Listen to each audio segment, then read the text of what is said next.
everyone to the second day of the workshop. Yesterday we discussed about the theoretical aspect of machine learning, what machine learning is, when it is used, how it is used, why it is used, right? And what are the different algorithms that are there, okay? At a high level, we discussed about different types of algorithms, different families of algorithms also, right? Uh, um, and towards the end, we discussed about data pre-processing steps. So before you actually perform the the data science work, or you actually run your model or run your algorithm, we need to make sure the data that we have is in right format. Okay, because we discussed that if you have a garbage if you have a data has errors, of course the output will also have errors, right? So that's why it's very important that we perform and we take utmost care in doing data pre-processing. Okay, and we'll also talk about running the model and how to analyze the model after we are done, in today's session. Okay, so that's one aspect. Any questions you have anytime, please stop me and ask. Okay, that's not a problem. And so I'm using these two softwares. Okay, so I'll be using Python, of course, the Python interpreter, and I'll be using PyCharm editor. Okay, so the IDE where I'll be typing my program. Okay, so I'm going to show you my PyCharm IDE, and this is how the PyCharm IDE looks like. Okay, I have my own project here, and this is my file P1. Okay, and I'll be putting down my we'll be writing our first program of the workshop. Okay, so before that I have the link where you can actually access the data set. Okay, github.com/Swapnil Saurav dataset. In that we have a data set called as pet animal. Okay, should be here. Yeah. Okay, so I'll be taking this data set. It's a small data set. Of course, we are here to practice, so it's a small data set where we have 4 columns. Okay, we have animal, age, worth, and whether the animal is friendly or not. Okay, so these 4 columns. So let's get started. Okay, so I'm going to read the data set in our Python program using pandas. Okay, so pandas is another package, okay, which is used to read data set, and data set will be read in a row and table format. Okay, so once I import the data, I'll show you how the pandas will create the data set. Okay, so for that I would say import pandas as pd. Okay, I'm giving an alias pd to pandas, and now I'm going to read it. Okay, so I'm going to call as data df equal to pd dot read CSV. Okay, so those who have done pandas will be able to understand it easily, but those who have not done pandas, okay, just bear with me, because when you go through pandas you'll understand all the steps clearly.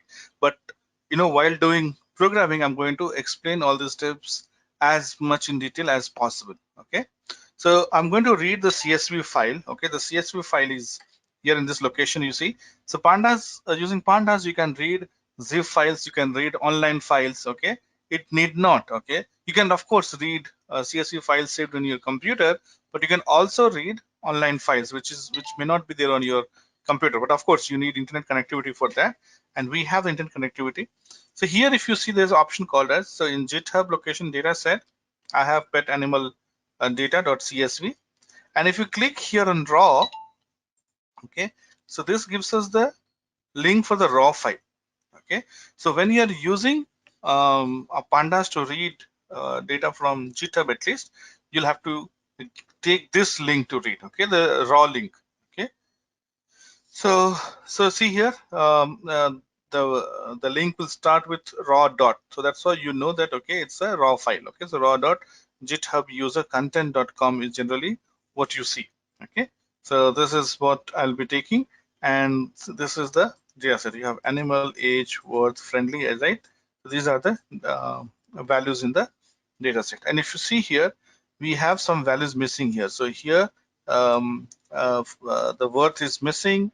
Okay, and And where else? Here you see dog. Here the age is missing. So we will try to use techniques that we learned yesterday, how to replace missing values, and we will try to replace these missing values. Okay. Okay. So I'm going to copy this link.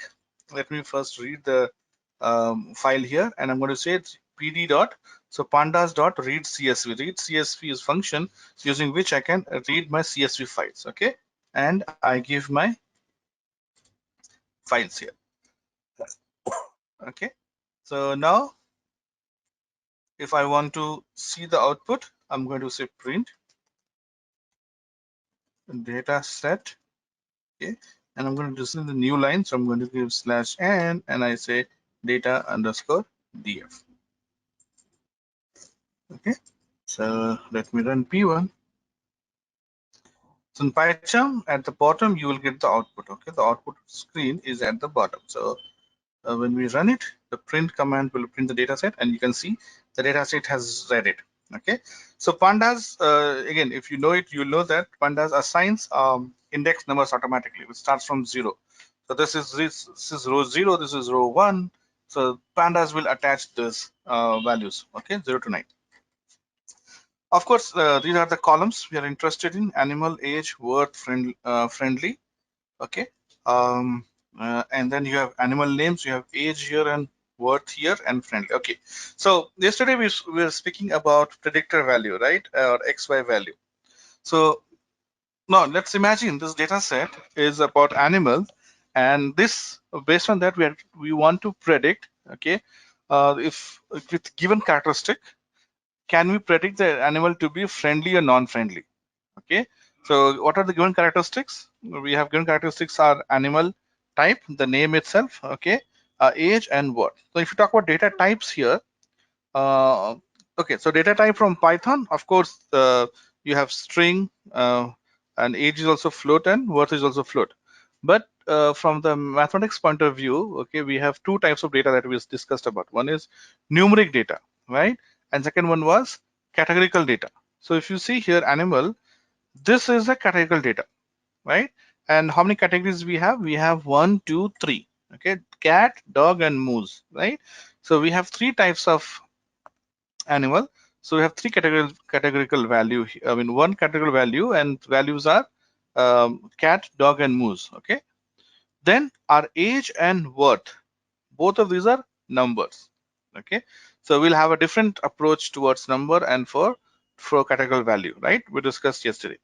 So okay, so okay, so this is one. Second is this is the friendly. I just said, right, we are trying to, within this data set, we're trying to predict if the given characteristics animal is friendly or not, or non-friendly. Okay, so the friendly column becomes our y value, right? And here we have three x's. X1 is animal, x2 is age, and x3 is worthy. Okay, so when I read this data set, what I'm going to do is I'm going to divide this data set into x and y. Okay, just to tell that x is the input values and y is the output values. And generally, if you see in our analysis kind of thing here, you'll have only one column in y. Okay, that's, we are going to predict only one value, but yeah, x can be many. Okay, so after reading this, I'm going to read x and y. Okay, so I'm going to say x data equal to data underscore df. Okay, so data underscore df is data frame. Okay, so in pandas, when you have row and column format, they're called as data frame. So that's why I'm writing short form df. So that is data frame. Okay, and I want to read all rows, but all rows, of course, and all columns but the last column, right? So what I'm going to do is I'm going to say data df dot iloc. Okay, and here I'm going to say first you define the number of rows that you want to read. Okay, so when I say colon, it means I want to read from beginning of the row to the end of the row. Okay, so we are reading all the rows and all the columns sorry, all the rows only. Okay, so this will talk about all the rows only. So beginning row to the end of the row. Okay, iloc, comma, and now we are going to put our column values.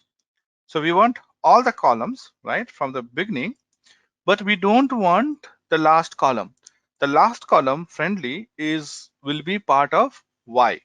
Okay, the y value. So I'm going to say colon indicating all the values, and I'm saying -1. -1 because I don't want the last column. If you're taking everything, then you define colon. That means starting from the first column to the last column. But we don't want last column up to second last column. Okay, so we use -1, then dot, okay, values. Okay, similarly for y data, okay, sorry. So generally I represent y data y as small, okay, because y will have only one column. So generally I represent, it's up to you how you want to represent. I generally represent y as small character. Okay, let me take a sip of water.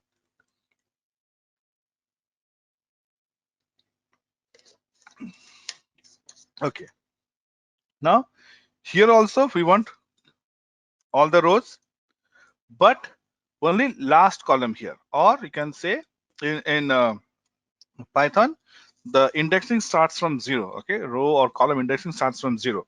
So if you see animal, animal is index 0, age is index 1, worth is index 2. Okay, friend is index 3. Okay, so we get 3. Okay, so I'm putting 3. That means I'm going to get only friendly column. So if you want to display the values, what I'm going to do, I'm going to cut this. I don't want to display all the data frame, and I'm going to say here, say X data set, and here we use X underscore data, and similarly I want to print the Y data set, right? So I'm going to delete this line here. I'm going to say Y data set, and I say Y data.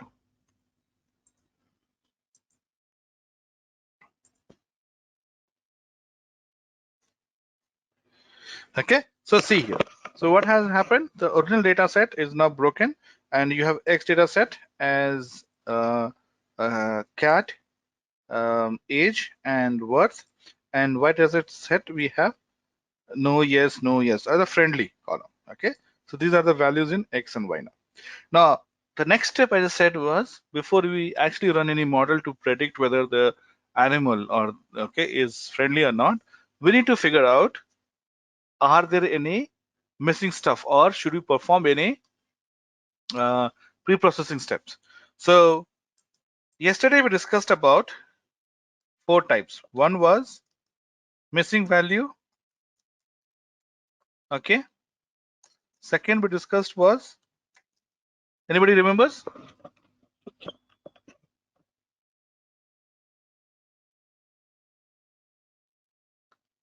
No, yes, yes, no. Missing values, feature scaling. Okay. Then we discussed about outliers. Okay. And finally, we spoke about encoding categorical values. Right. So these are the main 4 pre-processing steps that we need to perform. Right.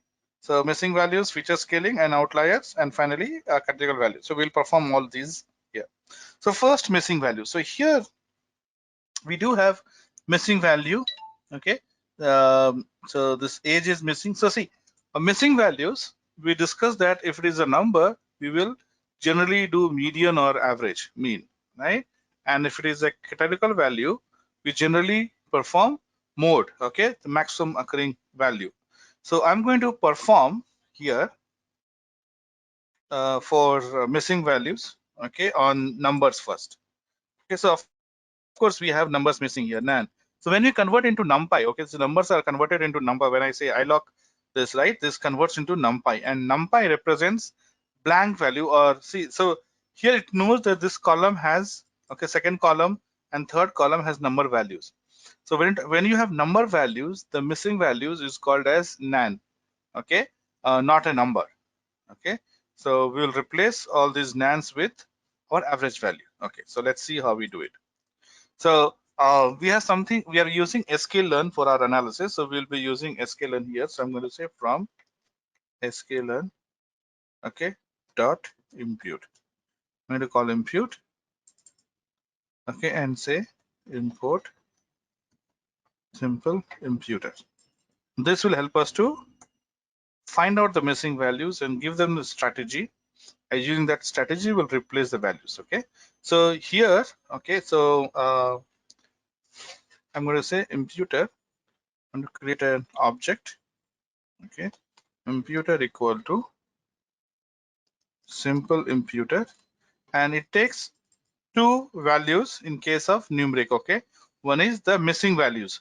How does it know which are the missing values? So I'm going to say missing values equal to np.nan. Okay, here in numerical column, empty values is represented by nan, right? So these are numpy values. I'm going to say I'm going to import numpy as well here. So import numpy as np. Okay, and I'm going to say missing values equal to np.nan. Okay, and then the strategy would be to find the mean.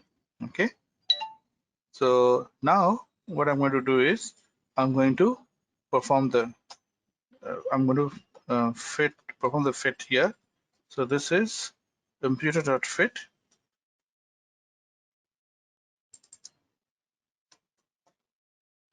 So again, if you get into details of imputer, you'll understand all these things in detail. But right now, let's just see how we are going to replace this missing value.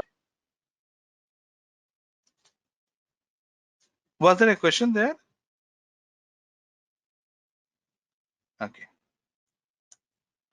So fit what? X data, and in X data, okay, you're looking at all the rows. Okay, it'll go and check all the rows. Okay, so X data, all the rows. But columns, if you see, we are not interested in categorical column. Okay, this strategy of mean will be calculated only for numeric column. So I'm going to say instead of 1:3, okay, I'm going to say instead of calling 0:3, I'll say 1:3. So in 1:3, you are excluding the column 0. Okay, so the first column, 0 column, will be excluded. So this is 1 and 2. So when you say 3, it is up to 3. Okay, in Python, it is up to. Okay, so when I say 1:3, it means 1, 2, and that's it. Okay, no 3. Okay, so we need column not 0, we need column 1 and 2. So that's why I said 1:3. Okay, imputer. Now I have to perform the replacement of the values. So replacement of the values is same X data, same set of values will be replaced, okay, using imputer dot transform. Okay, and I give same. So now, okay, so you see these values are missing, right? I'm going to print this again. So X data set.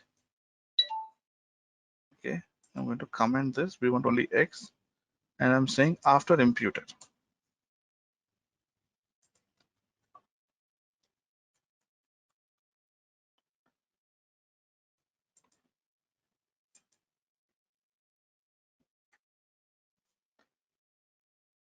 Okay, this is before imputer.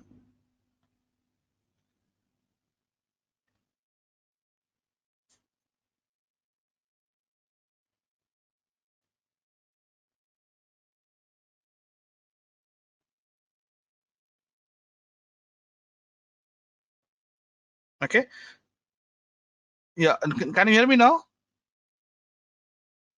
Hello, guys, can you hear me? Yeah. Yes, sir, clear. Yeah, I was waiting for this output to come. Okay, so see here now. So this value was missing. So this has been replaced with the mean of this column. So if you take the mean value, average value of all the values here, you get 63,777.777. Okay, so this missing value is replaced with the mean. Okay, and here too it is replaced with the mean of the age mean is 8.66. okay, so this is missing, replaced. If anyway we don't have anything missing here in categorical value, but if it was missing we would have used same strategy.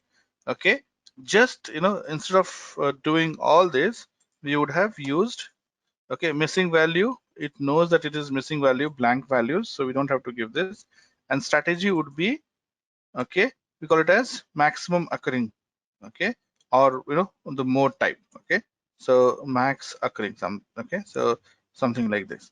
So right now we don't have it, so we are not doing it. Okay, I'm going to comment this line, not required. Okay, so this is how we replace the missing values. Now so now feature scaling. Okay, we have to perform feature scaling. So what is feature scaling? Remember, anyone wants to talk about what is feature scaling? Should we perform feature scaling here or not? That's the first question.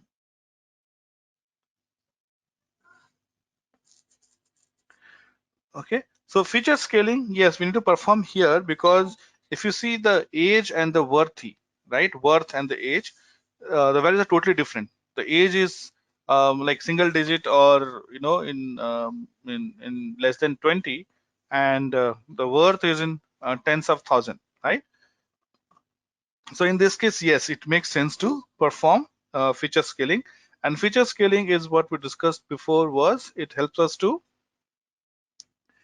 bring the columns at one level. Okay, we don't want one column to have a strong influence over the analysis. Okay, so we will use standard scalar here, and this performs like Z scalar. So we have, okay, something in sklearn. Okay, we have pre-processing. Okay, so we're going to call pre-processing. Okay, and then I'm going to say import standard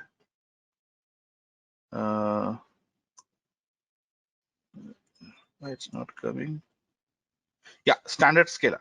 Okay, so this is the function where we're going to use it. So we'll create an object of that. So I'm going to say std scalar of x. Okay, y is only one column, so we don't have to perform anything on y.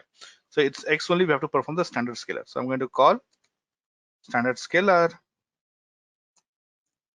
Okay, and then I'm going to say, okay, I'm going to replace the x data with standard scalar. Okay, so we will take this. Okay, okay, so before we do standard scalar, sorry, okay, so here of course we can do standard scalar of 1 and 3. We cannot do on whole of x, because remember our first column is still characters. Okay, so let's see, let's try to do and see the error. Okay, so this is text. On text we can't do standard scalar, right? So let's see if I try to do on x, what happens. I'm trying to do on complete x. Okay, so when I say x equal to, okay, std scalar x, okay, dot fit transform, okay, and I'm going to say x data. Okay, so I'm trying to perform on complete x data. Okay, and now we have to transform it back. So x data equal to std dot transform, okay, x data. So here itself, I can print. I'm going to cut this. Okay, we don't want to print. Now we know what happens after imputed. So we'll say x data set after standard scalar. Standard scalar. Okay, so as I said, right, this should throw error, because the first column is number, sorry, text here, right? So see, the error is could not convert string to float, because when it is standard scalar, we are performing those numeric operation which can happen only on the numbers, not on the text. So what we need to do here is, in similarly as we did 1 3, we'll do it same 1 3 here. So we are going to ignore the first column, right? So we are going to ignore the first column.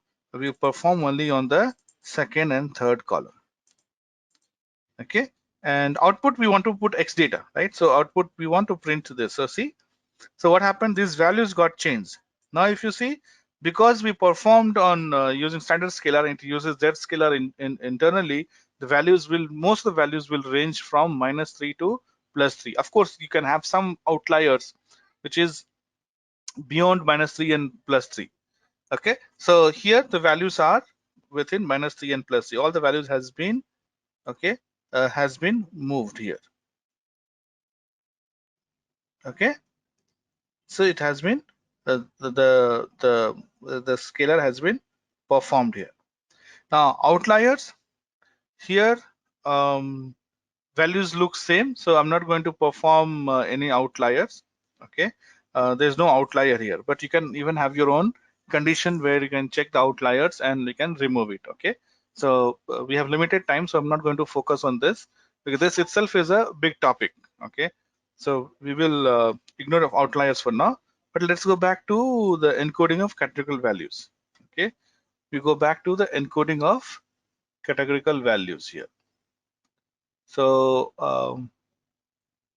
this again is an important topic we discussed, right? So what happens? Anybody can summarize what are different steps that we perform in encoding here?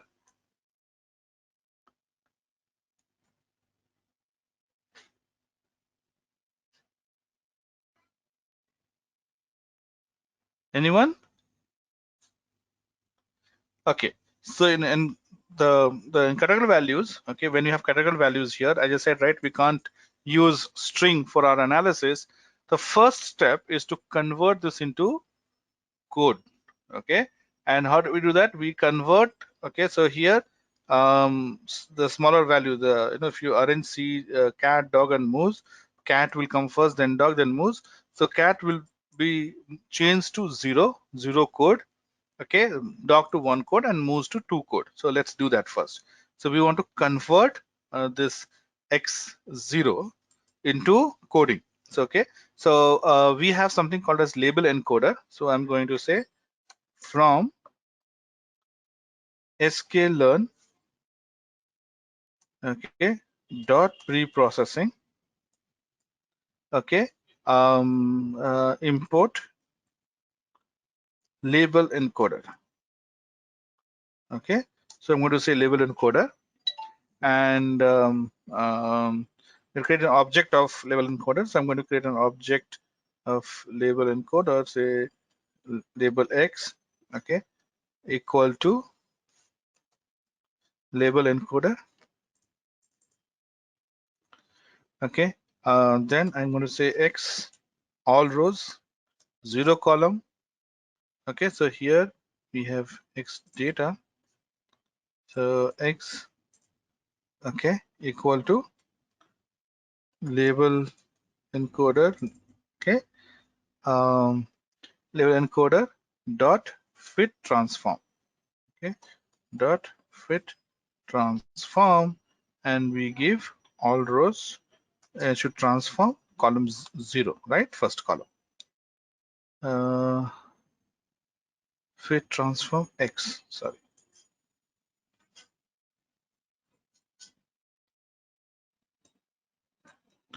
Okay, so okay, so this is how we transform. So now if you have to print x, okay, so again I'm going to cut this. I'm going to say x dataset after label encoder. Okay,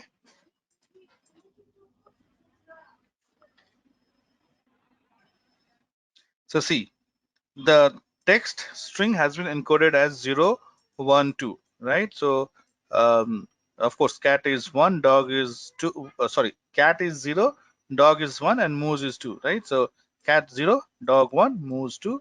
1 means it's a dog, moose, cat, right? So it has got converted. Okay, so this is step 1. Step 2, what we said was, in step 2, we need to transform. Okay, we need to transform this column into multiple columns. Why? Because when we give 0, 1, 2, okay, the algorithm will not know it's a categorical data, right? And so 2 will have bigger influence, okay, than 1 or 0. So to negate that influence, what we discussed yesterday, that we transform the column, right? So I think I have that Excel. So when you have this region X4, right, X4 would become, right? So this region X4 became multiple regions, right? North, south, east. Okay, so this one column will get transformed into the number of unique values that the column has. So our column, in our example, we have 3 unique values. So this one column has to get transformed into 3 different columns, right? So we will do that. We'll use column transformer function to do that. So that's what. So see, the reason why people learn Python is all this complex stuff, has already been implemented. Okay, we just need to know which are the right functions to call, and once we call these right functions, okay, we'll be able to perform all the difficult operation, uh, when using just one line of code. Okay.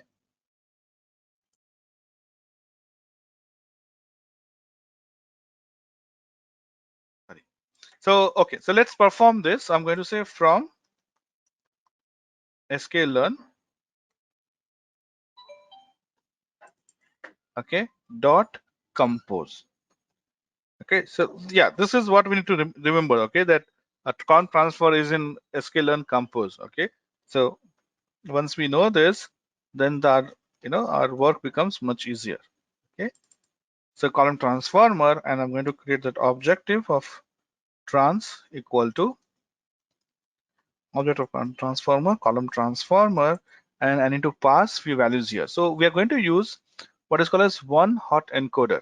Okay, one hot encoder, okay, belongs to, again, pre-processing. So let me call this one here one hot sorry, column transformer, and then I'm going to pass the values as a list. Okay, and here tuple, I'm going to say one underscore hot underscore encoder. Okay, and this will belong to one hot encoder. So sorry, then okay, this is one hot encoder, and copy and paste it here. Okay, a function, and then want to set a group of 1. Okay, and then you have something called as remainder. What remainder means? That remainder you keep it as pass through. Okay, so remainder pass through. All these things, we can discuss when you get in too much into column transfer. But for now, for this workshop, let's remember this is what we need to perform. Okay, so our data is not transformed. We have to do the fit transform here. So what I'm going to do is I'm going to say, okay,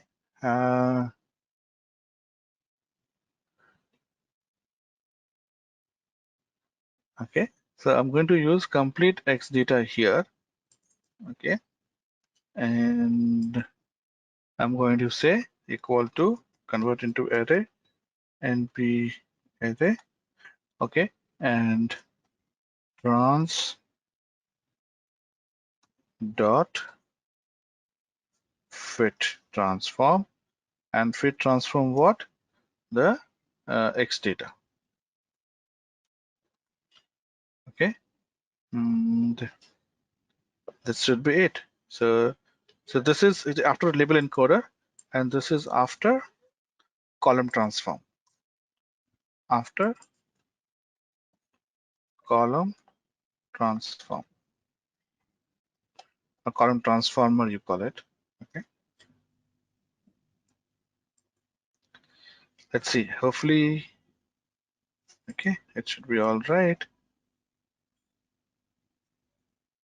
So see this. Okay. So it has, this 0. Okay. That means cat is present, right? So the first column became 1 and rest became 0.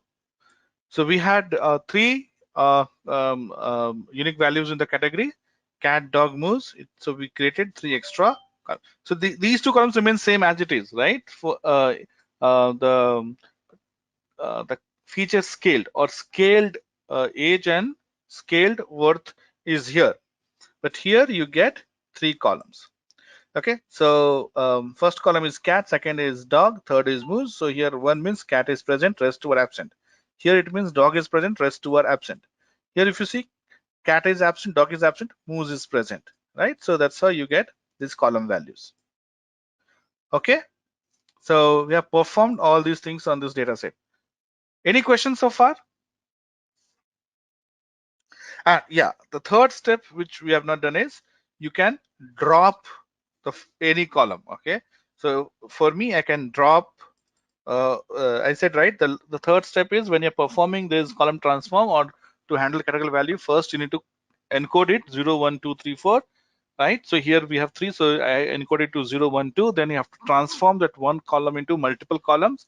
So we transformed one column, which is animal, into 3 columns. Right. And we need to delete one. Okay. That is also important. So what I can do is, okay, I can say, okay, data, okay, equal to x data all rows, okay, but not one column. From second column you want to read, right? One column to the start. This is going to remove the one column. Okay, so this is about the pre-processing step. Okay, any questions so far before we get into our the main topic, which is the machine learning? We'll quickly want to move into that. All good so far?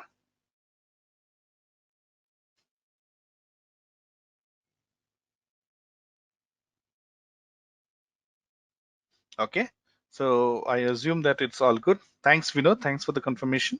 Okay, so this is the pre-processing step. Now, what post this, our X data is ready, and we have Y data, which is also ready. Okay, we need to perform. We need to pass this X data and Y data into our analysis, and when we perform the algorithm, we'll talk about breaking this data set into a training set and test set. Okay, okay. So let's get into some discussion on first algorithm, which is regression. So we have this data. Now we need to perform.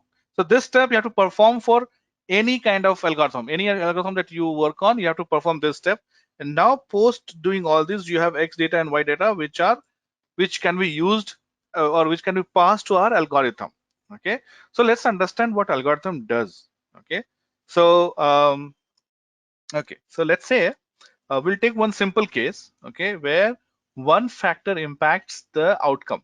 Okay, so we discussed yesterday that, right, or even today, if you see the x, there could be multiple x values, right? So you can have age, salary, average, region. These could be your x's. Okay, and this is impacting the buy behavior of the customer, whether they'll buy or not. Okay, so I said if the output or the predictor, okay, or your y value is a numeric, we use what is called as regression family of algorithms. Okay, so for example, you want to predict, simple example we'll take, you want to predict if a you want to predict marks of a 10th class student of your school, right? uh, so to do that, okay, we need to know which are the factors which impacts. So let's say that only one factor will talk about for simplicity, and then we will extend it to multiple factors. So let's say that only number of hours the student studies impacts the marks. Okay, so I'm going to create one new Excel sheet here. So let's say this is our X, we have only one X. Okay, and Y of course will be only one. So here, okay, you say that number of x is number of hours student studies. and why that we want to predict is marks obtained by the student. Okay, so now if you talk about again number of hours, okay, so here we need to look at the training data set. Okay, training data set is the data set using which the machine is going to learn what is going to happen. So if you want to predict for 2020, okay, or not 2020 is gone, so 2021, so what will be the marks obtained by students 2021? We need to have say 2020 data. Okay, so training data, we decided, we see that number of our student studies is say uh, per week. Okay, number of hours study per week. Okay, so let's say someone studies for 10 hours per week. Okay, marks obtained is 32.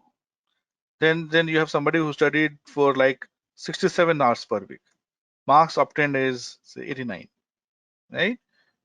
20 hours. Okay, marks obtained is 55. Somebody studied for another 20 hours, possible. Okay, but marks obtained in this case is 45. Another study for 20 hours. Okay, but marks obtained here is 65, possible, right? So you can have all the data here. So 50 hours, 59 hours. You have 76. Okay, you have 49 hours. You have 66. Okay, so let's say this is the data set that you have got. Of course, you'll have bigger data set. Now this we are going to give to the machine or to the algorithm. Okay, so here our predictor is y. Okay, and y is numeric. So we'll have to use regression. Probably regression is the most easiest of the algorithm to understand. Okay, so let's say regression is the family of algorithm that we're going to use it. Now how does regression work? Okay, so so first thing is, okay, we plot the table here or the graph here. Okay, I'm going to, yeah, generally the x value is represented on an x-axis and y value will be represented on y-axis. So if you had here we have two-dimensional graph, right? If you had one more x, it would have become three-dimensional. Okay, if you have 10 such x's, it becomes 10-dimensional. But of course, to understand on paper, it's difficult to understand even more than 2 or 3 dimension, right? But in the algorithms, we can give multiple dimension. That's not a problem. So let's understand the problem with two-dimensional first. So first I have to plot. So this is, remember, this is training data. Okay, test data is for this year in 2021. You have a student who is studying for 40 hours and you want to predict how much marks he's going to get. Okay, there is another student who studied 35 hours per week and you want to predict how much marks he's going to get, right? So this is the actual production thing that you want to perform. So here what we do is we are going to enter this data, okay, into our chart. Okay, so you have on the x-axis you'll have like 5, 10, 15, 20, 25, 30, so on, maybe up to say 60 hours. Okay, the maximum is what, 59 or no 67, right? So probably you'll have 80 hours. Okay, and then here you'll have 10, 20, 30, so on. Maximum marks obtained is 100, right? So you have 100 hours, 100 on the, okay, this. Now plot this extra value. So for 10 it is 32. Okay, so this is 10, value is 32. Okay, for 67 it is 89. For 67, okay, so 67 is here, is, let's say, is 82. So what we do is we keep plotting. Okay, so I'm going to use different color. So we keep plotting this graph here, whatever it is there. Okay, so let's say you plot this. Okay, the first thing that we have to look at is, can we predict y with x value? So we look at the trend. In this case, if you see the trend, okay, it is mostly increasing, right? As the number of hours increases, the marks, as number of hours increases, marks also increases, right? So we say it as there is a positive correlated. So first we want to check it is correlated or not. Okay, now had it been reverse, okay, that if you know, if you plot say number of hours on Facebook, okay, or watching TV versus marks. So maybe if you watch less TV, you get higher marks. Okay, so you might get something like this, right? So in this case, it is a negative correlation. That means if you increase the number of hours, the marks decreases. Okay, so this is example of negative correlation. So important thing for it is whether positive or negative doesn't matter, whether there's a correlation at all or not. So when you see the trend here, and we'll see the program how to calculate the coefficient of correlation, but you know, but looking at the graph itself, you'll be able to guess, oh yeah, there is a correlation here. Okay, there is some kind of relationship. Now, if you design, if you get something like this, let's say this is XY, and you get points here and here also. That means, okay, same. Okay, so everywhere. So in this case, there's no correlation. So you cannot perform regression here. So by knowing this X value, we can't predict Y, because X does not have any correlation, or X does not have any relationship with Y. If it does not have any relationship, we cannot perform, okay, regression. Okay, so in this case we say regression is not possible and we can't predict. In this case we say, okay, so this is first is direction, positive or negative. Second thing is how strong is the correlation. So we have something called as strong and weak. So positively strong, negatively strong, positively weak, negatively weak. So if you see the dots, okay, so this is the line of regression, we call it. And this is very similar to what you would have done in class 12. Okay, the same concept, we're extending it for our machine learning. Okay, so when you had that equation line equation, that was y equal to mx plus c, right? Remember, y equal to mx plus c. So if you see here, y is the value that we are going to predict, x is the value that we already know, right? We know how many hours they study. M and C is what we need to figure out. If we are able to find M and C, then we can substitute the value here and can calculate, right? So so in this case, okay, you have these dots are, these values are away from this line. Okay, if they were close, we said it as the correlation is strong correlation. Okay, the further the dots away, the weaker is the correlation. Okay, so in this case it becomes weaker correlation. So what I'm going to do, I'm going to take one example and we'll discuss that. Okay, so we go back to the GitHub.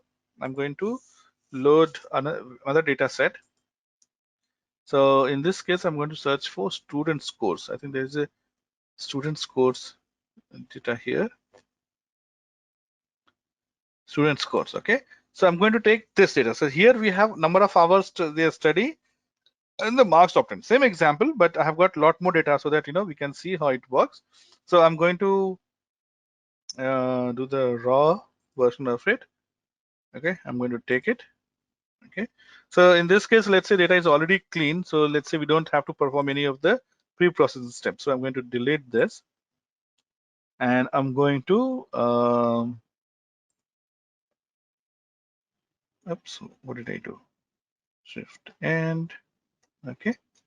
So I'm using this. Okay, some okay.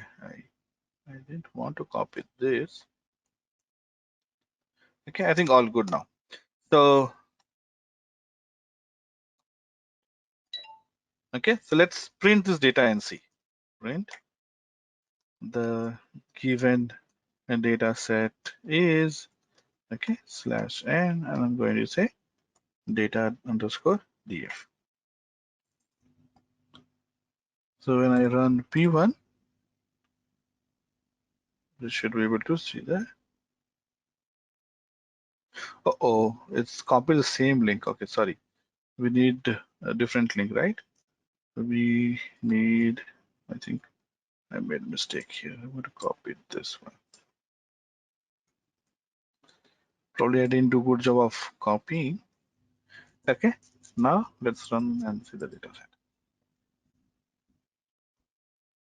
Okay, so this is the data set, hours and scores. Okay, 2.5, 5.1, 3.2, and this is our scores.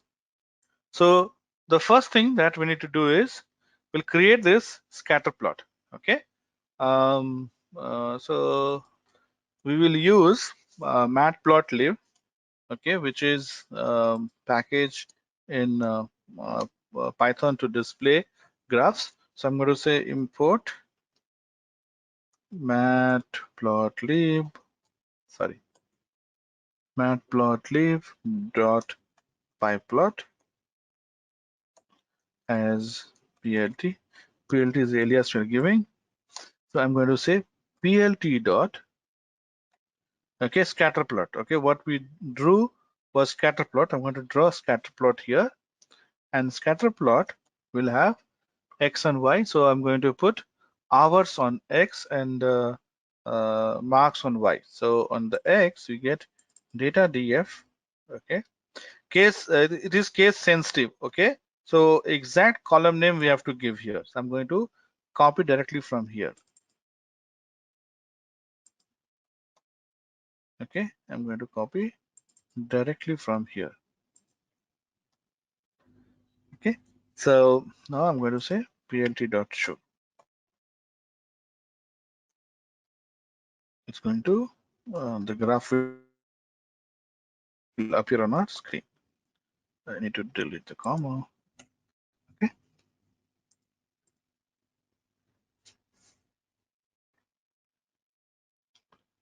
Okay. So see that. Okay. This is the scatter plot that we got. I'm going to put this in the paint and we'll talk about it. Okay. So okay. So this, if you see here, we have, okay, this is the hours on the x-axis and this is the marks, okay, on y-axis. So if you see here, there is a trend which is increasing trend. Okay, of course there are some outliers, there are some values which goes away. Okay, so if we are able to draw a line, okay, something like this from here to here, we will be able to predict the marks. Okay, so if this is the line, okay, so what I'll do is I'll draw a different color line. Okay, so let's see, green line. So if I want to know how many marks will I get if I study for 6 hours, so I draw here and the corresponding value on the y will be the value that we'll get it, right? But let's see how do we do it using our regression example. Okay, so if I come here, okay, so now I will talk about training set and test set. Okay, so let's say these are the data set. Okay, based on this I want to predict for 2021. Okay, so these are the marks and I want number of hours I want to find the marks obtained. So again, I just said, right, we have a lot of different algorithms. Okay, within regression also we have a lot of algorithms. Now which one is the best algorithm for this problem, we don't know, but in the data set we will not be able to know. So what we do is we run all the algorithms which we feel can work here. Okay, so we'll run all the algorithms and from then we'll select the best algorithm. Okay, so how do we know which is the best algorithm? So what we do is, okay, so here we have the output, we know the output, right? So we are going to hide, and that's what yesterday we discussed, right? In yesterday's example, we hid the 20% of the data. So what we're going to do is we'll hide, okay, or we'll hide in this case also we'll take 20% of the data, we'll hide 20% of the data, and we will use this data for learning, and then we will test the algorithm on this data to see how well they have done with the actual data, right? So this is the actual marks, and I'm going to give this data for training, and then I will want the algorithm to predict for these two. Okay, so you might see this might predict 68 and this might predict 65. Then we find the accuracy, how accurate is the prediction. Okay, of course it can't be 100%, right? If there's 100%, then there's something wrong with your data itself, right? But closer to 100% is what we want, right? So let's say this is algorithm 1, this is algo 1 that gave us. Then we'll run algorithm, second algorithm, algo 2. Okay, it gave us, let's say 70 and 68. Okay, so so we know that algo 2 is probably better than algo 1, right? So we will see post analysis what are different ways to find the accuracy level. But first, let's run this data set and let's run our first model. Okay, so this is the data that we have prepared and we have even visualized the data. Now I'm going to run our algorithm. So before we run the algorithm, we have to divide this data set into X and Y, right? So X data, okay, will be the data set df, right? Df, and then what we do is df dot iloc, okay, all rows, sorry, okay, all rows, and but we are interested in only so here all columns up to the one, that means only one column will be here. Okay, in this case we only have two columns, so ours is X and scores is Y. Okay, but in multi regression examples, okay, we can even take more than one. In fact, this is a simple example. Generally you will not have one single X, you'll have definitely more than one X. Okay, but we'll just see an example of one X and we'll try to interpret the result, then we'll move to multi X's. Okay, so here I'm going to say all from the beginning, but not the first one. Okay, that means only one column will be selected, and I'm going to say dot values here. Now for Y data, I'm going to say df iloc, right? And we need only one column here, right? So here it will be a 1, right? Not the beginning from 1, but just the 1. Okay, so our X and Y is ready. Now we have to divide this into training set and test set. So I'm going to say from sklearn dot model selection. Okay, so model selection has train and test split. Import train and test split. I'm going to divide this data set into 80% into training and 20% into test set. Okay, so you have how many? We have 30 data set. Okay, so no, 32, sorry, from 0 to 31, right? So we have 32. So out of 32, okay, 80% will be fed for the training, and 20% will be kept aside. Okay, 20% of 32 record will be kept aside for to test later. Okay, so I'm going to divide this into training set and test set first. So first it is xtrain data, right? Xtrain. Then you talk about xtest. Okay. Then you talk about ytrain. Then we talk about ytest. Okay, and equal to train test split.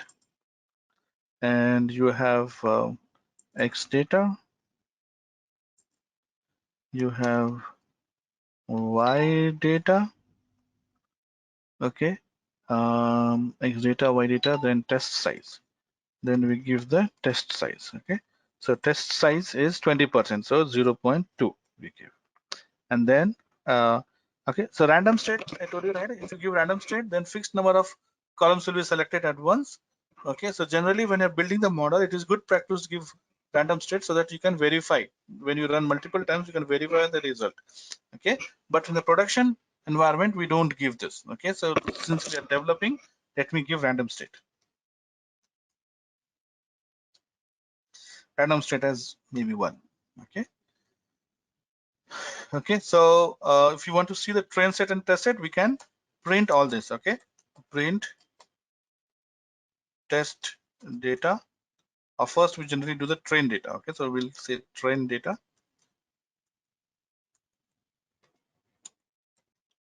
Okay, train data x.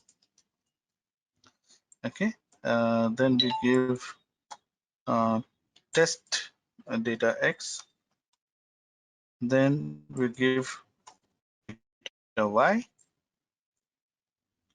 and okay, and then we will give test data y. Okay, so here we know it is give slash and everywhere, so that output will be in the next line. Okay. Otherwise it will be difficult to see the output. Okay, so I give xtrain we give X test, we give Y train, we give Y test.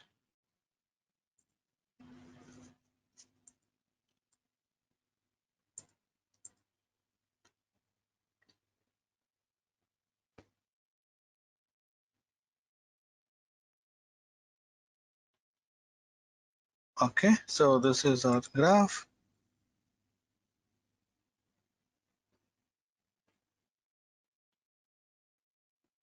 Okay, so we have divided this into train set. So 80% of the data got into training data and 20% is into test data, right? So train data and test data. Okay, so as I said, right, our intention is to provide this training data for machine to learn, and then we will test it on the train data. So let's build our first model. Okay, simple, 1-2 line, our model will be ready. So first we need to import the function linear regression. Okay, so we'll use linear regression. Linear regression is the type of algorithm. So regression has multiple algorithm. We will use linear regression. Okay, so we'll say from sklearn. Okay, sklearn dot linear model, and we say import linear regression. Okay, now regressor is the object that will create for linear regression. So you're creating the object, and now we will simply run it. Okay, so regressor dot fit. Dot fit is what is used to train the model. Okay, so we say X train and Y train. So we're saying, okay, this is the input and this is the output Y value. Learn the model. This is called training the model. Our model is not trained. Okay, if you want to see the output, we said that linear regression will give us the straight line. Okay, we want to see the equation of this straight line. Okay, so if you want to see the equation of straight line, for this is so this is in the form y equal to x plus c. So what is m, what is c? X and y are the values, right? So what is m and what is c? Anyone remember what you discussed? Again, this was done in the intermediate itself. C is called the coefficient, right? And m is called the intercept, correct? So when we train this model will give us intercept and coefficient. Okay, so how to print intercept value? So print intercept value, intercept equal to, okay, regressor dot intercept. Okay, similarly, if you have to print coefficient equal to regressor dot coef, inbuilt function, inbuilt values. Okay, so when I run it, so since it is a simple linear regression, simple means only one input value, right? Only one x. In only one x, we get only one coefficient. Intercept, of course, you have you'll have only one. So see here, intercept is only 1.22, and your coefficient is 10.358. It means we are able to form this equation y equal to, okay, coefficient is 10.358. 10.358 means 36 we can write, into x plus constant is, intercept is 1.223, so 1.23. Now we can predict. Now how well is the prediction? We will see in some time. We'll compare this result with the we'll predict. So this is for the training data, right? So let's see if this is training data. Based on that, it has given us the intercept and the coefficient. Okay, and this is what the equation we have created. Okay, so if we have to predict for 5 hours, if somebody studies for 5 hours, what will happen is 5 into 10.36. So something like 51, 52, 52 plus 1. So that means you can predict that 53 will be the marks obtained for someone who will study for 5 hours. So we can find this equation. So what it means is, as a student, or in this particular example, okay, as a student, you can't influence the marks. You can't say that I want 90 and you'll get 90, right? But we know that marks is dependent on the number of hours we study. So if you want to get 50, if you study for 5 hours, is good enough. But if you want to study for, if you want to get 90, you have to study 80 hours, or sorry, 8 hours or 9 hours. Okay. Now, if you see this line itself, okay, I remove this line. Okay, so let's say we create. Okay, you have dots here, here, everywhere, right? And line will be something like this. So you have dots above and dots below. Okay, and what we're predicting is this. So that's why our prediction cannot be 100% accurate. So if I predict 57, okay, student can get this one also, this one also. Okay, but still we predict, because predicting and getting to know some value is better than having no prediction at all, right? So we do prediction. Okay, that's one. Second thing is, um, the name that why it is given to regression is, when you have okay, so let's say, okay, let's take a cricket example. Okay, so you have Sunil Gavaskar, right? So did we expect Sunil Gavaskar's son to be a better player than Sunil Gavaskar? So Sunil Gavaskar was a good player. Okay, so do we expect his son to be a better player than him, or for that matter Sachin Tendulkar, right? Great player. His son, will he be as great as Sachin Tendulkar? Okay, so the answer is, if mostly we say yes, right? We expect them to be better. But what mathematics says, and for that matter, what this is totally derived from biology. What biology says is that everything that we see in the world is towards average. Okay, so towards average. So let's say if you want to see some cricket players average, so you see average as 40. Okay, now 40 doesn't mean that he's going to score exact 40 in every match. It means that some match he can score 0 also, some match he'll score 100 also, but on average he scores 40, right? So same thing in life.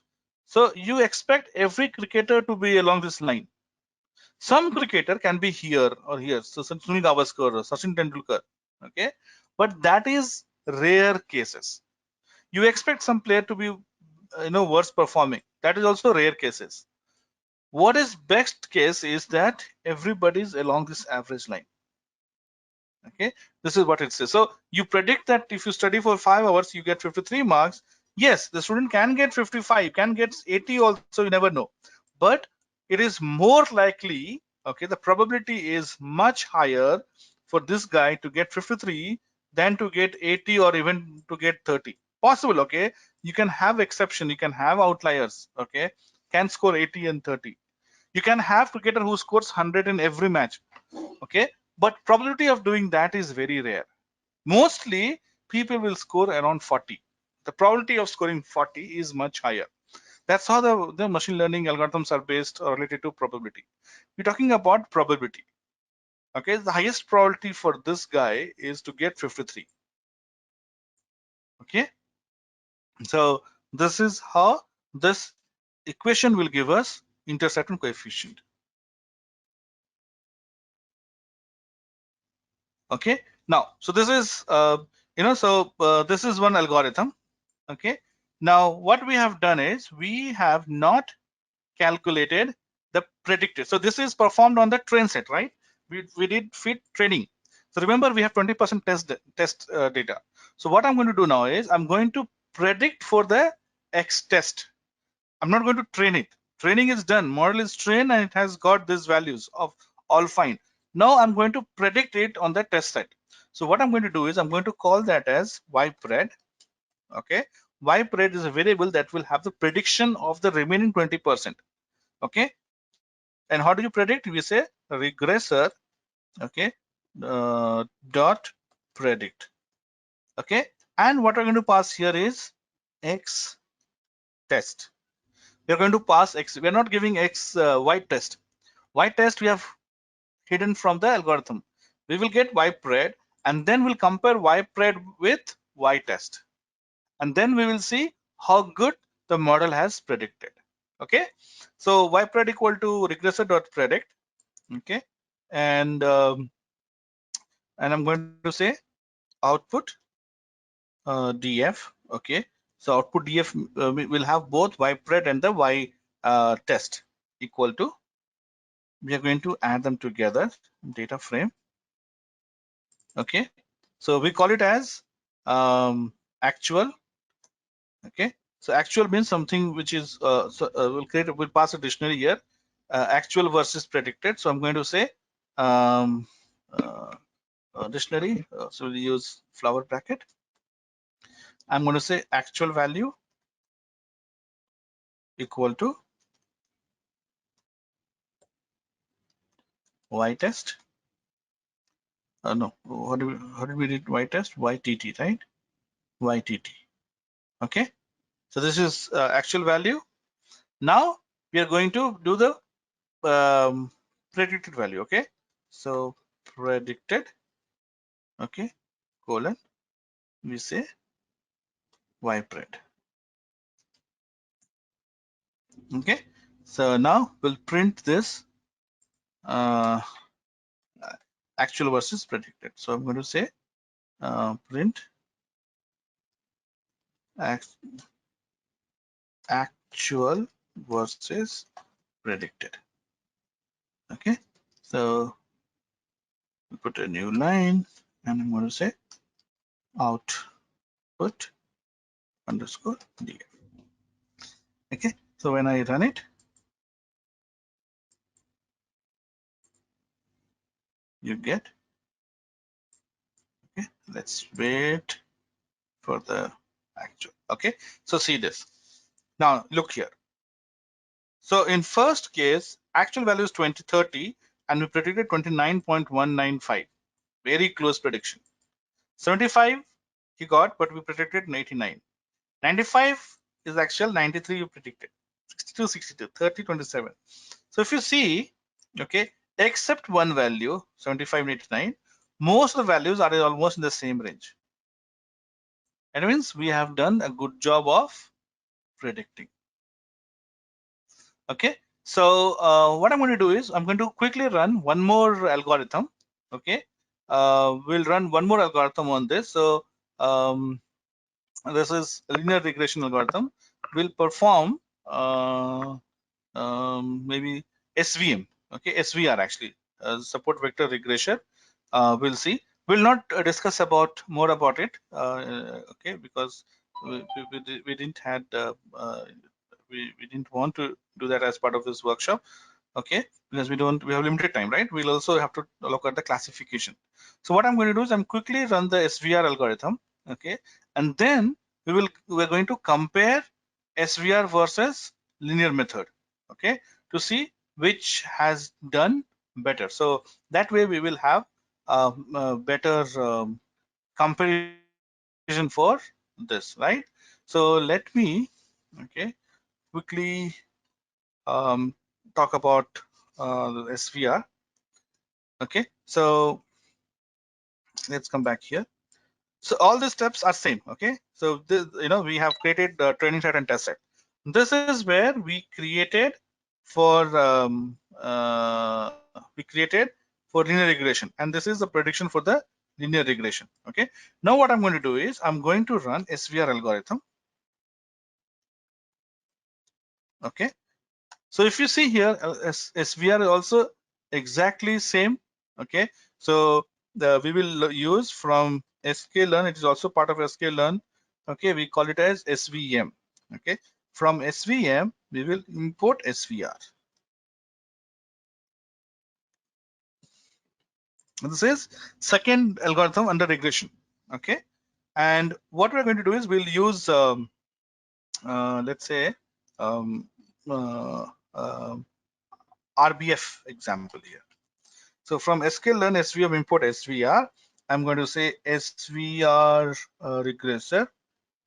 Okay, RBF will be okay, and I'm going to call SVR. Okay, SVR takes different parameters, so it takes kernel parameter. So I'm going to say this as RBF.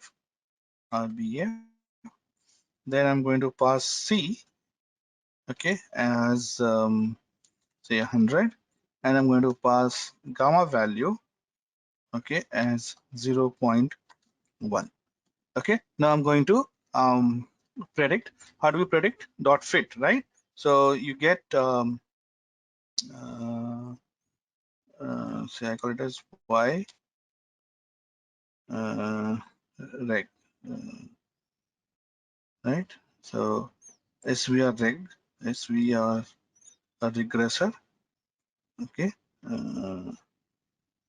you can directly say SVR BF dot fit. Why even do that? Okay, so dot fit, and we'll use same values. Okay, so we have trained the model. Now we will test the model. Okay, so how do we test the model?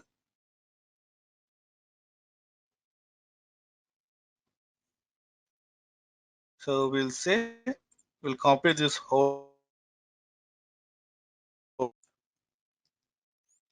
Okay, here I'm going to say and SVR RBF dot pred. Okay, and what I'm going to do is I'm going to comment this. Okay, we'll print it here. Actual and ypred is predicted linear regression, and I'm going to add our third value to this, which is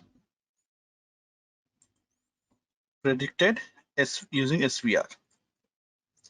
Okay, see, just one line change, everything else will be the same. Okay, and here I'm going to say ypred SVR. Okay, so actual versus linear regression versus SVR, right? I think this should work. Let's run and see.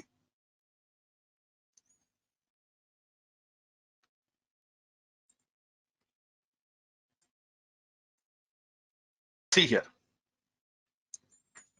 Okay, so if you see using linear regression, we predict 29.2. SVR is predicting 24.9. So in this case, our linear regression is doing better job, right? So 89, 76 probably here predict SVR is doing better job. Okay, 95. So see, linear is doing better job, right? So see, by looking at the data, you figured out that probably linear regression is doing better job than predicted SVR. Okay, so we have something called as root mean square. Okay, using which we can predict or we can check which is doing good job. Okay, so in mathematically, if you have to do it, okay, so let's copy this data in Excel. Okay, and copy this. Okay, so okay, all these are copied separate. Okay, so what I'm going to do is I'm going to copy. So let's look at. So here we'll say 30, 75, 95, 62, 30, 85, 17. Okay, and here if you see, you get 29.2, 89.3, 93.4, 62.3, 27.1, 81, and 12.6. Okay, 63 point is 2.3, right? 2.3. Here if you see 24.9, 86.6, 87.6, 63.7, 23.7, 82.7, 20.7. Okay, so if we take the mean,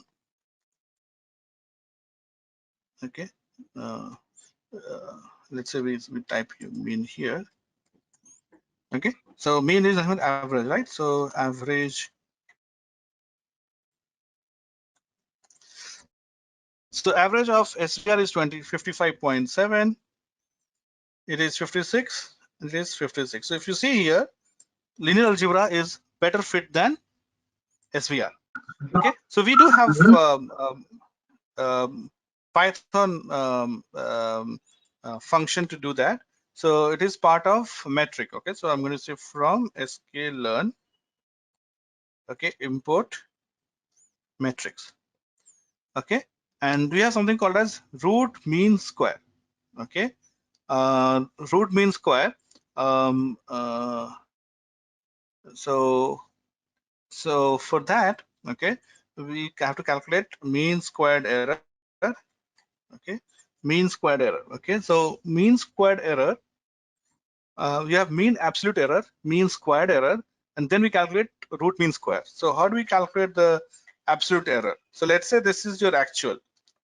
Okay, and let's say we predict for linear algebra, linear, not algebra, linear regression. Okay, so the first thing is mean, absolute mean error. Okay, so first for that I have to calculate absolute error. Absolute error. In absolute error, what we do is we do this minus this, so you get absolute error.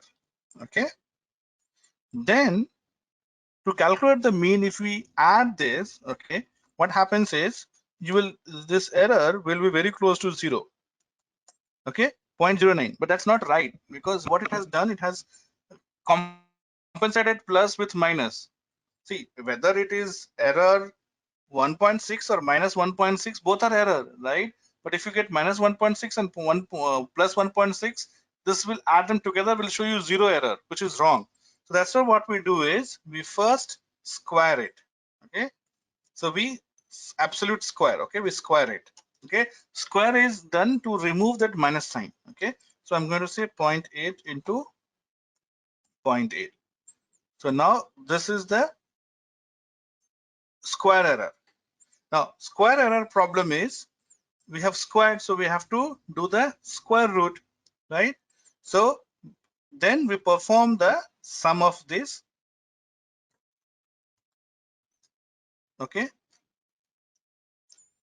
and we do the square root of this, because sorry, this one. And since it is over so many values, we will divide this with number of observations. So we have 3 plus 8, right? Divided by 8. So you actually mean error is around 2. Okay, so you can calculate same thing using metric. So MSE is equal to metrics. Okay, dot mean. Okay, so these are the options available. Okay, interest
So now similarly what we'll do is we'll calculate same stuff for SVR as well. So I'm going to say for and here, so Vibred, we will use Vibred SVR. Okay, so we are comparing Vibred SVR with YTT. Okay, RMSE, SVR is RMSE. Okay, now if you see the one that has lower RMSE is a better model for this example than the other one. Okay, so we'll get RMSE for uh, linear as well as for SVR. Okay, so see here for linear we have got 5.8, for RMSE SVR it is 6.3. Okay, there is a minor difference. Okay, so that's how we say that linear regression is a better model to be used here than SVR.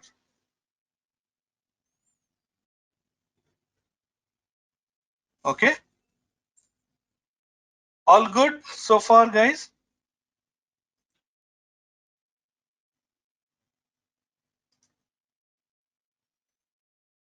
Yes, no, maybe.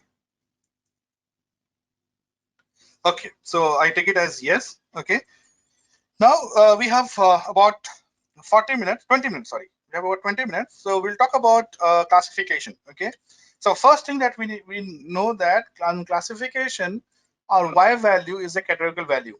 Okay, if it is a numeric value, we use regression. Okay, or regression example. Okay, or regression algorithm. If the Y value is a categorical value, that's when we use classification. So I have an example. Okay, which we can use it for classification. So let me go back. Uh, so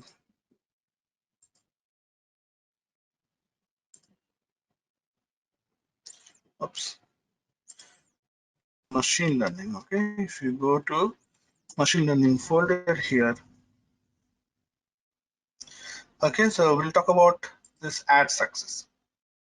So here we have got user ID, gender, age, estimated salary, and purchased. Okay, so user ID is just a number, right? So user ID we will not include in our analysis. What we'll include is gender, age, and salary. Okay, and let's say if you don't want to include gender as well, we will.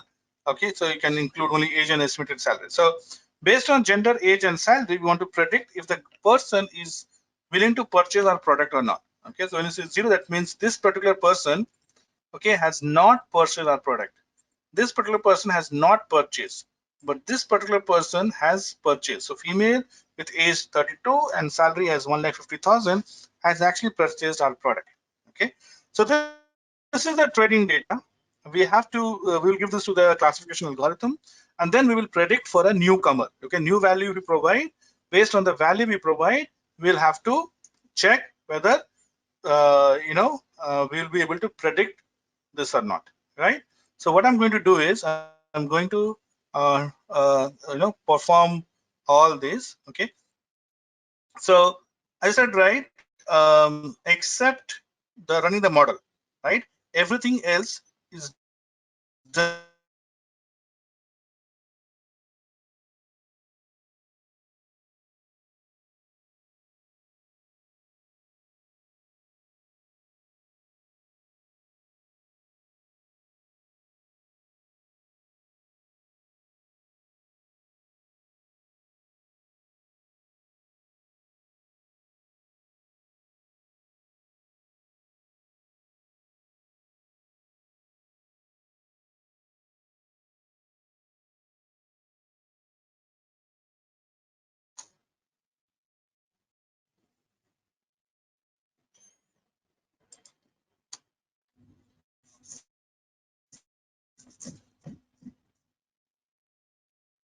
okay.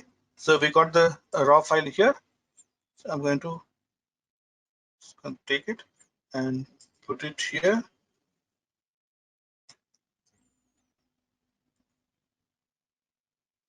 Okay, so given data, okay, here we don't we have more than 2 columns, right? So you can, if you want, you can see the relationship, but here we are not interested.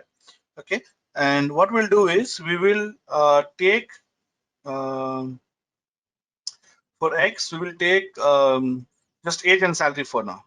Okay, So what I'm going to do is we have user ID is 0, gender is 1. So this is 2 and 3, right? So we will take 2, 3. Okay, so I'm going to set X data set 2, 4. So that means 2 and 3 will be taken, right? And here I'm going to say um, 4, right? Fourth column. Now in this case, we have to do scaling. Okay, so let's run this. V2. So let's see if till now we have got everything right.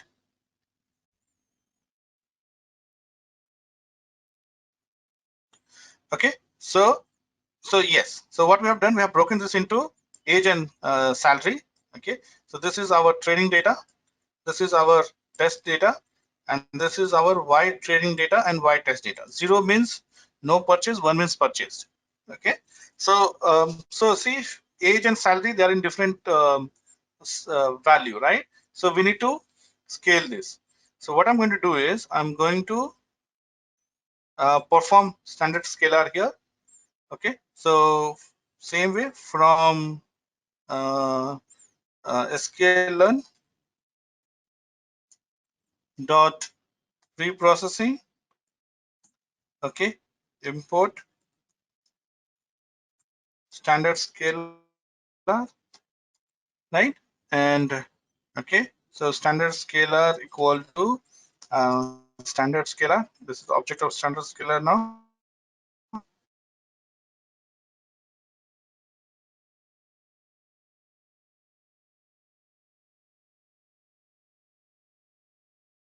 To sc dot fit transform.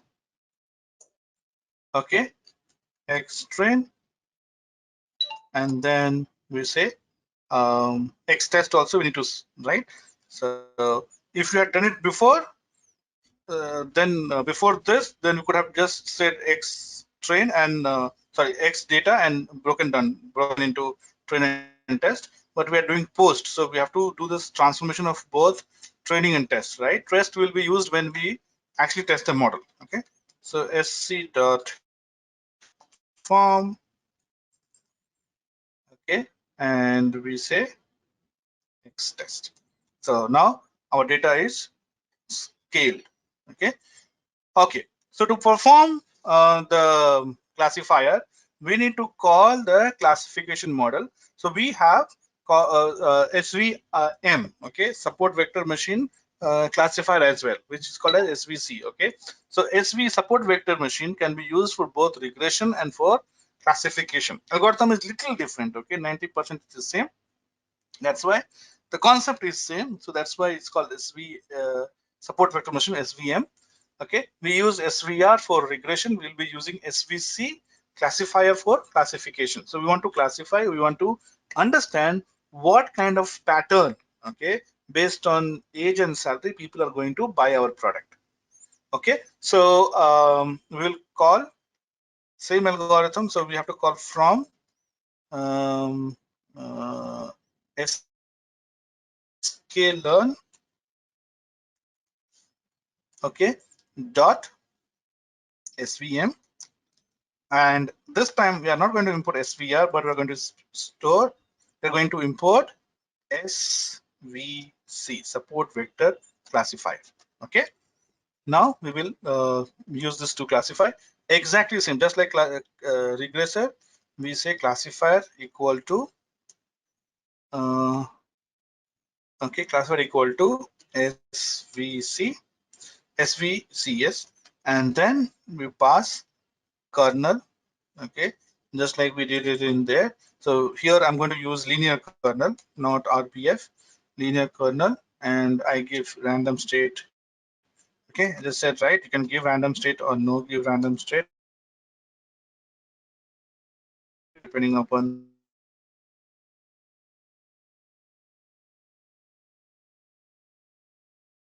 fit classifier dot fit.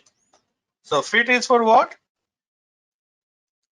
To train the model. Okay, so whether you are training the model for classifier or regressor, you have to use same classifier. Okay, so X train and Y train.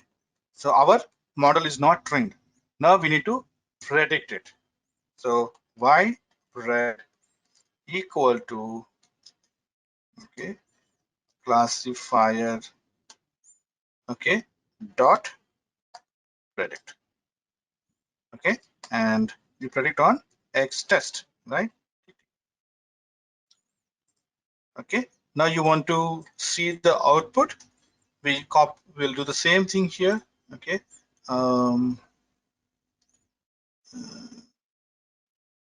okay. Output data frame.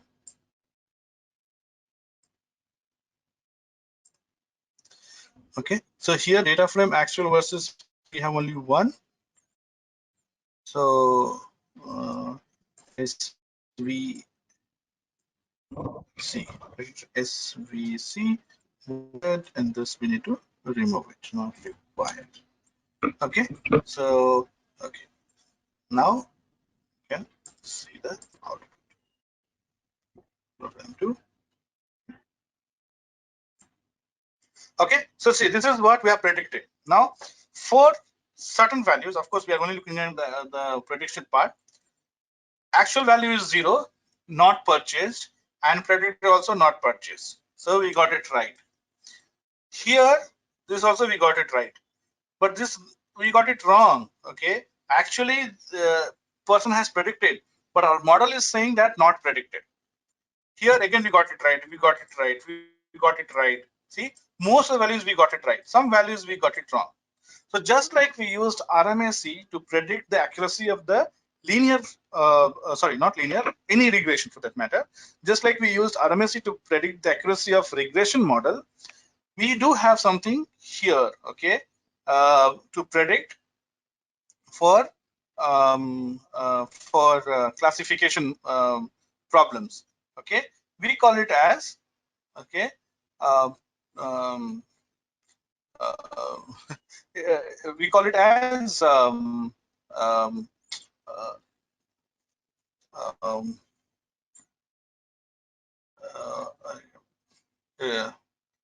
it's a confusion matrix. Okay, it's a matrix. Okay, confusion matrix, okay, is what we call it as. So just like we use RMSE for comparing the accuracy of linear regression model, we use confusion metric to compare the accuracy of classification model, and whichever gives us better accuracy, whichever model, that model we select for the given data set, right? So what is confusion metric? So confusion matrix is a 2 by 2 matrix. Okay, so it is a 2 by 2 matrix. Okay, and you have on the x-axis we put it as the actual value. Okay, so here you will have actual value. Okay, and on the y-axis, okay, we have the predicted value. Okay, so you have x value here and y value on the predicted on the actual values here. So this is actual value and this is the predicted value. So in this case, we call it as actually 0 and actual 1. Here you have actual 0 and predicted 0 and predicted 1. Okay, so when you have this table here, this table, we will calculate each value. The value where actually you said yes and actually it predicted also is yes. Here it is 0 0, right? So let's say actually there are no, out of 100, okay, let's say there are 100 such test data that you have, and out of that 30 is where actually also it is 0 and predicted is also 0. So actual 0 and predicted 0, 30. Then there are, let's say, 50 such places where actually is also 1 and predictor is also 1. So actual is also 1 and predictor is also 1. So let's say there are 50 such things. Then there are 10, okay, where actually it is 0. Person did not buy, but our model is saying the person will buy, which is wrong, right? Which is incorrect. So these are accuracy, correct values, and these are wrong values. Okay. So here, let's say you have 10 here, and this is 80 plus 10, 90, right? So 10 more will be here. Okay, where person has actually bought it, but our model is saying will not buy. Here, actually they did not buy it. Our model is saying they will buy. Actually they did not buy, but model is saying they will buy. Actually they bought it, but model is saying they will not buy, right? So these two are errors. So what we do is, to find the accuracy using confusion metric, we find all the correct values. So here you have 80 by total 100. So you say our model is 80% accurate. So if you run a certain model, you get 80% accuracy. When you run another model, you might get 85% accuracy or 75% accuracy. So model that gives us better accuracy, we'll say that model is a better model. Okay. Any questions so far? You understood the logic. So prediction, we have done it, but we need to know which model is doing a good job, right? Which model is more accurate. So in regression, we used RMSE to calculate which has the least root mean squared error. Okay, RMSE stands for root mean squared error. So minimum RMSE is equal, is for best algorithm, best regression algorithm. But here you don't get actual value, right? You are getting yes or no, right? So here we use confusion metric. Okay, in confusion metric, we try to find out which is a better model. Okay, so in confusion metric, which is 2x2 matrix. Okay, in 2x2 matrix, we try to find out which are the correct values, which are wrong values. Okay, and the correct values by total values will give us the accuracy. Okay, so let me do that and show you. So let's say this is the actual values, right?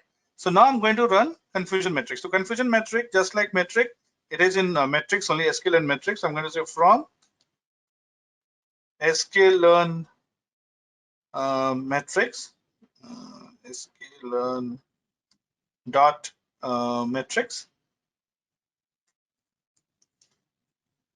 Sorry, not this. Metrics, import confusion metric. Confusion metrics. Okay, and so to calculate confusion metric, we say CM equal to confusion metric. And we need to pass the y test comma y underscore test, right? Y underscore tt and then y pred. Y underscore pred. Okay, so y underscore pred. So ytt and y test and y pred. Now this is going to give us accuracy. How many values got right? And I told you, right, just like regression, here also we have a lot more other stuff to take the calculation, to take the accuracy. But the most common is confusion metric. So now if you print the confusion metric here, so print, we'll print the confusion matrix itself, confusion matrix. Okay, /n, you say CM and print.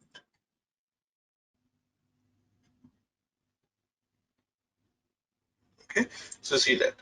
So here we got the values here. Okay, so if you want to check the accuracy, so we have accuracy score here. Okay, accuracy score, and accuracy score would be print accuracy score. Okay, you can print in the same line, comma um,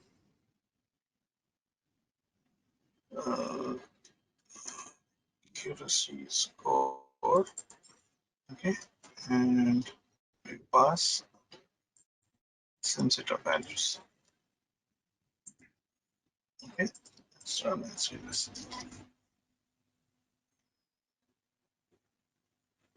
Okay, so here you get accuracy score of 78%.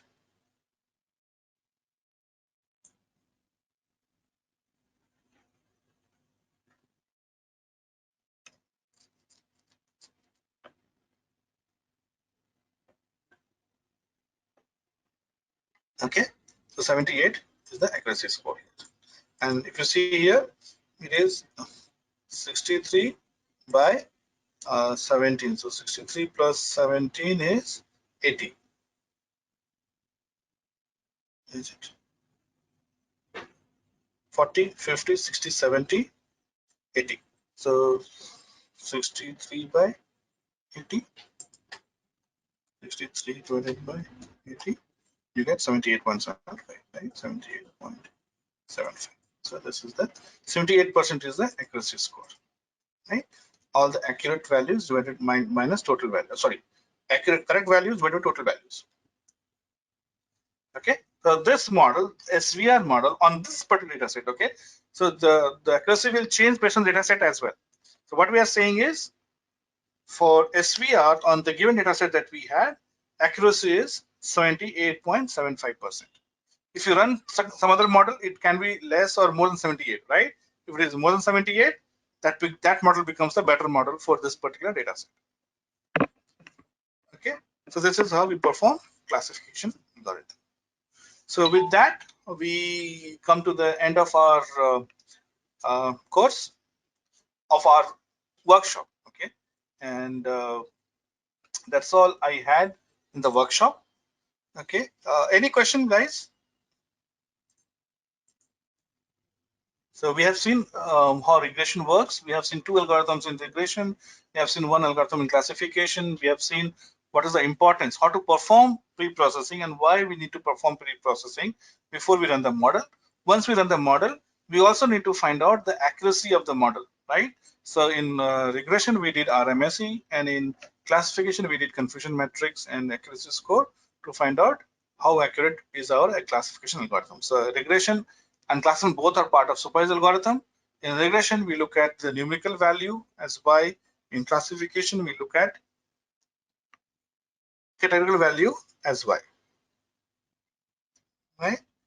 So, what all other things that you need to learn apart from the knowledge, right? If you want to be a successful data scientist, okay, so you need to have business acumen, problem-solving skills.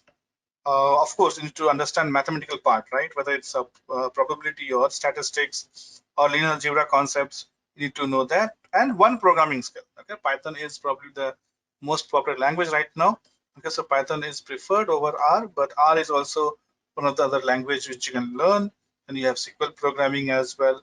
Apart from that, you need to have the machine learning knowledge. So what machine learning knowledge? Same thing what we have done in last 2 days. Same concept, but of course there are a lot more things to it than what we have just seen, right? What we have seen is probably not even 5% of total things. So we need to have that kind of knowledge. Then of course, if you know big data tools, it is more advantageous.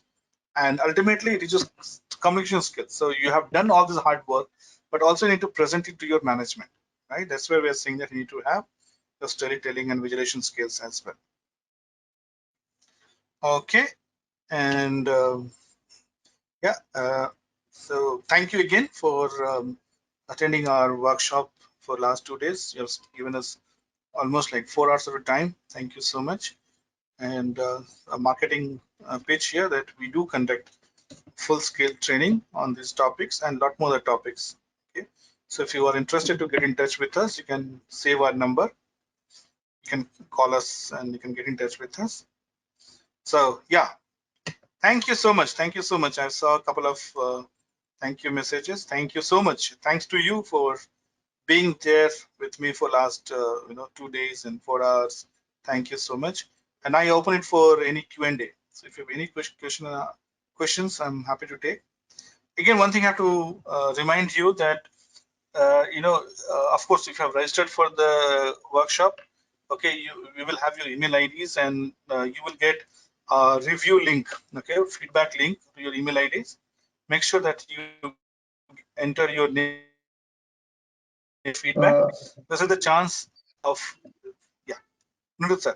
This feedback link will send it in this chat only, sir. Now, please, Okay, okay. everyone can So check the yeah, chat. okay. So Yeah. feedback link will be sent in the chat. Okay. So it will be great if you can fill up the feedback. Okay, and make sure that you give us your correct name in the feedback. Okay. So make sure that you give us the correct name in your feedback so that the certificate will have your name as per your feedback form. Okay. So yes, thank you, Priyanka. Priyanka has sent the feedback form. So please, everyone, take. There are just 4 or 5 questions, okay, and you just have to tick. Okay, there's nothing. It should not take you more than 30 seconds to fill up the form. Okay, so do give your feedback. Do enter your name correctly. Do log in through email ID which you use often, because certificates will be sent to that email ID. Okay, and with that name on the feedback form. So before you submit, just make sure that you have entered your name correctly. So yep, any questions? I'm here to take.